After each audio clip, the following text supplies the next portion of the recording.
Hi, everybody. This is Sarah Fancy, and I want to talk about my work. I'm looking at the light. The light's not very good, but it's okay.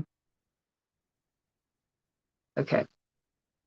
Um, yeah, so I want to talk about family constellation, and a couple of things I wanted to talk about in relationship to that is when there's a missing family member because there was a secret about who the real parent, who the biological parent is, and how that affects the family system.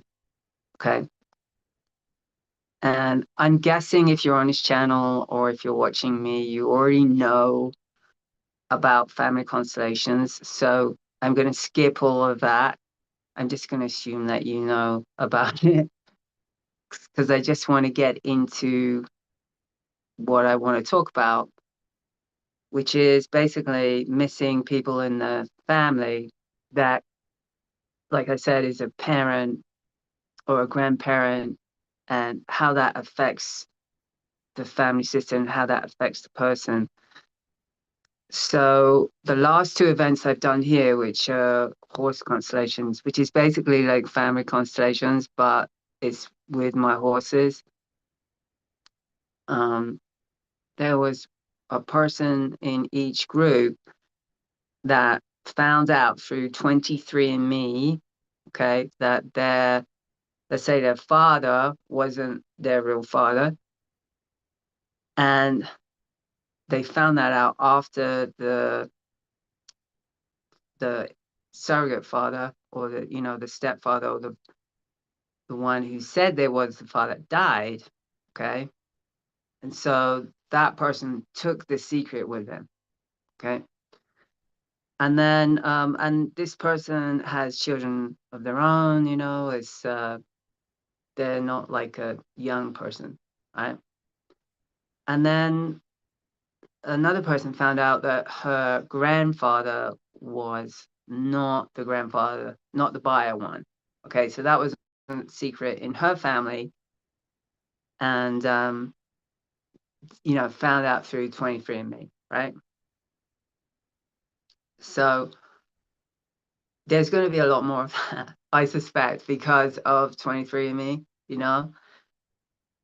and not only that, then you find out, oh, I actually have brothers and I have cousins and I have aunts and uncles that I never even knew about. Yeah. That I was never told.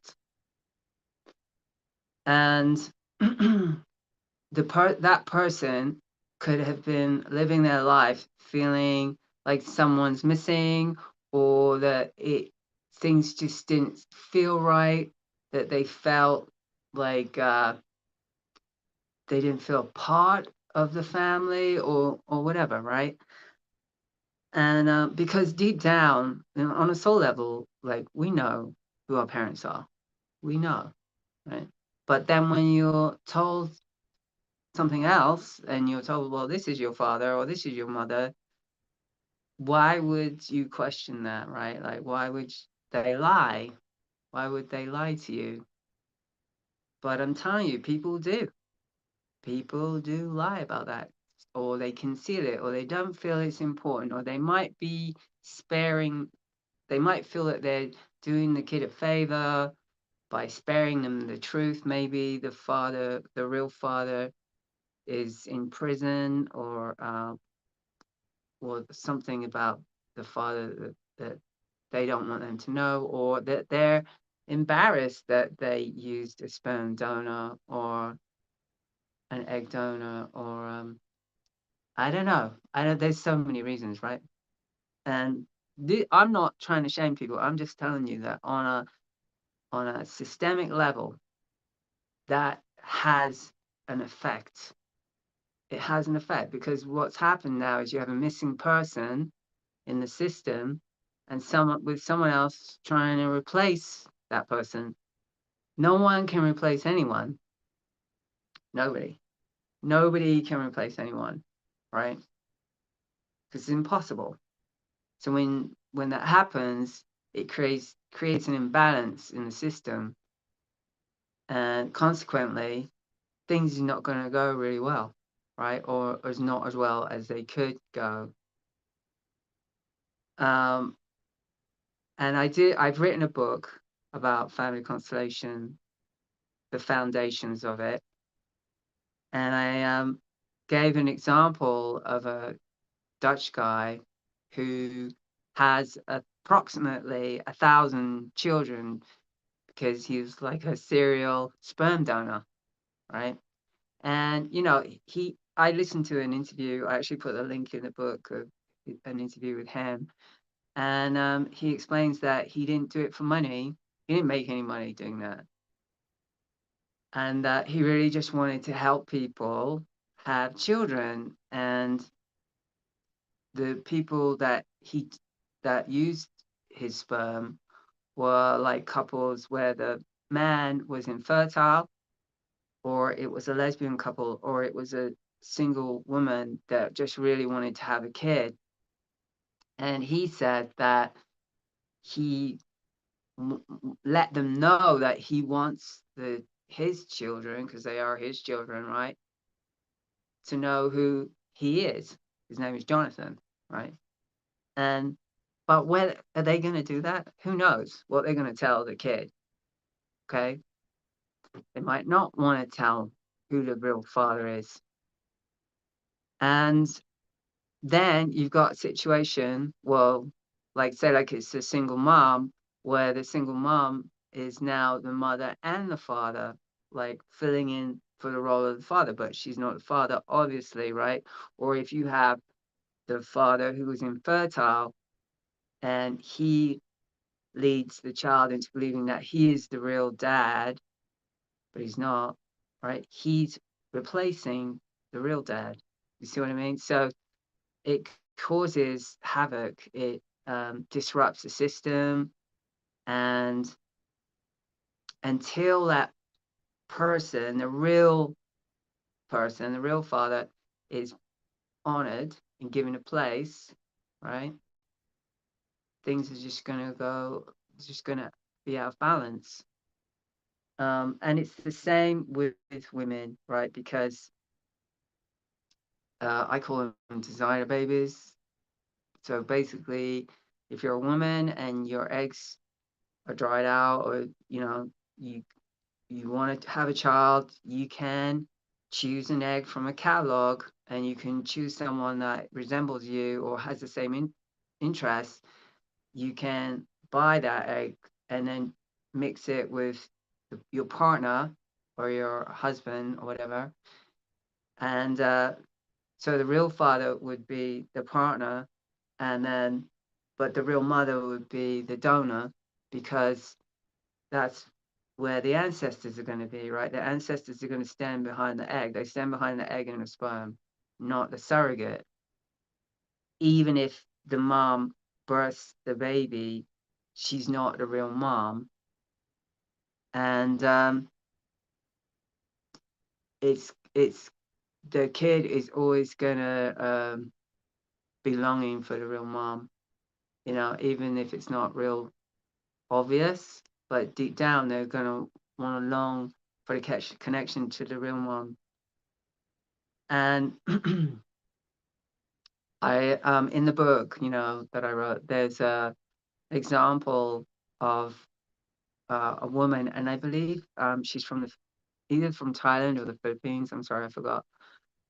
But she went for this job overseas, and was basically, it was in Georgia near Russia, and kidnapped and put in with another 100 women, or 70 women, I think, where they were forced to give up their eggs every month, and they were put on hormones and everything, and they were slaves like that, like to produce eggs that were then sold on the black market. And then you got to consider, like, okay, um who's going to buy those eggs, right? Like, now you're having a child whose real mother was kidnapped, abducted, and they stole her eggs. And that is if you're the product of that, that's going to have a consequence, even if they never tell the child the truth, or that is going to have an effect, because A, the mother's missing, B, there's trauma involved. She was kidnapped and forced into, producing eggs, right? This particular woman got out. I think you can buy a way out. I'm not sure, but she did a press conference. That was pretty recent, like last year. So the point is, this happens, and that's just one that was, talked about, right? And the more that humans become infertile, which is happening more and more, doesn't seem like it's getting any better, you're going to have more people put together, right? And people desperate for eggs and sperm and things like that. It's going to be more of a demand.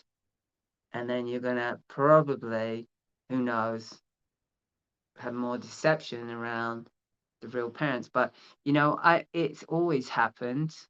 It's always happened where people have been lied to about who their original parent is. It happened in my family with my grandfather. He was lied to about his real father, and he didn't find out until he went to go to war at 15, and he needed his birth certificate. So on the birth certificate it said father unknown.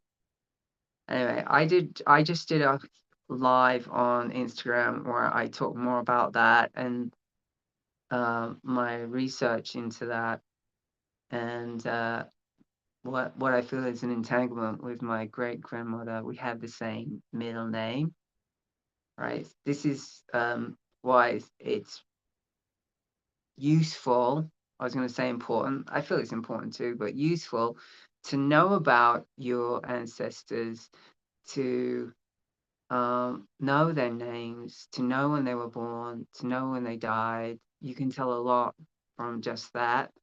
In my class that I teach, like that's the first class, is to do research and find out about your family. I mean, even if you're adopted, I know it's harder, or even if you were never told anything about your father or your mother, like you'd be surprised now how much information you can get now, much which is much more available, right? Probably because of the internet, than it was before the internet. And then you can see patterns, right? So in constellations, we look at patterns, things occurring through the generations. And you can see that with births and deaths and names and things like that. And it's pretty fascinating. And also there's the stories, right, in the family, and you can like talk to your grandma, your grandfather, or your relatives that remember these things, that it's gonna be obsolete once they die, right? You never probably hear those stories again. Anyways, it's interesting. So I guess what I'm want to make a point about is that trauma, in wherever the trauma happened, it's gonna reoccur. It's gonna get passed down. Okay, it's called transgenerational trauma, and Constellation can resolve it. It can identify the trauma. It can identify the people who are missing, bring them in. We honor them. We give them a place. Okay, and then the family system calms down, and everything is gonna go better. Everything's gonna go better. I'm not joking. I laugh because it seems simple, and it is simple, but it's also difficult for people to also allow that in, right? Allow the missing ones in and give them a place. So, I mean, if you can do that, everything will change. Everything will be different from that point on. Um, so it also is the same when someone is much more attached to one of the parents and not attached at all to another parent. So that's out of balance, right? So that's going to show up in some kind of way. So in constellations, we help the person connect to their parents, right? Even if they never knew the parent, or the parent was abusive in some kind of way, or there's stories about that. Because essentially you came from them, you got your life from them, and to just be able to acknowledge that instead of denying it or dismissing it is going to make everything change. And especially if you have children, right? So if you're denying a parent and you have children, they're cut off from their ancestry because you said no, you're not having anything to do with them, or you don't talk about them, or it's like they never existed, right? um yes, the work is incredible and can heal deep wounds that people never thought would be a problem. Like they never thought, oh, that's not a problem. I'm never gonna have, I'm just cutting them out of the family. Like I'm cutting out my mom. You know, it's not only gonna affect you, it's gonna affect future generations. Um, and I'm not saying it has to be all lovey-dovey and, you know, it's more about giving them a place that they do exist. Anyway, if you want to know more about it, I have a couple of events here. So I do this work with horses. I think most of you know that, where basically it is family constellation, but it's done outside with my horses. And I have an event on the 27th, and then I have a 2-day event in May. I can't remember the date, but it's in my profile if you look in there. And then I have an 8-month online class that I teach, starts in August. I have an early bird right now. And I teach the foundations of family constellation. So once you learn that, you can modify that to tabletop, right? Do constellations online like I do with objects. It's incredible. It's I don't know, it's profound, brilliant. And then you can also take it and do it with horses, right? Because it's the same. It's family constellations, and the horses are there, and they get involved and they participate. It's crazy. They show up, in really strange ways. Um, so I have that 8-month online course, which starts the end of August, and then I have a video series as well. So if you're like, oh, Sarah, I can't commit to 8 months, but I want to learn it, or I want to find out more about it, I have put together a video series that has taken from the 8-month course, but it's just the lectures. So it's not the constellations, because we do a constellation circle every month where we get to practice and actually do the work. So the video course is just the lectures, but you're going to learn a ton just from that. And also it goes with a book that I wrote as well, and goes into detail about, you know, covers everything about constellations, basically. The foundations that say that, right? So yeah, um, I think that's what I wanted to say. I just wanted to bring these topics up because I think they're interesting and something to think about, right? And if you haven't had a constellation, go get one because it's incredible work. I feel like everybody could use one. And especially if you feel like your life is out of balance. Chances are you're out of balance here with your parents or your grandparents or one side of the family. Okay. For whatever reason. Whatever reason.